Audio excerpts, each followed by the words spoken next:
just got done planting all of the squash plants, or not all of them, but many of them. Still a lot in the greenhouse. You can see how in disarray these beds are. A lot of work to do.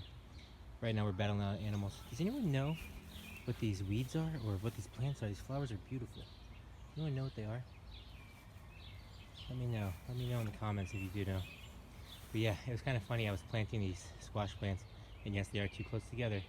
And my neighbor from 2 houses away, when she got out of her car, she yelled, "Too close!" So I thought that was kind of funny, getting yelled at by the neighbors. I know, too close, but I don't have the space. They have to be too close. They look nice though. And I have a lot of pretty squash plants. Three different types of squash in here right now.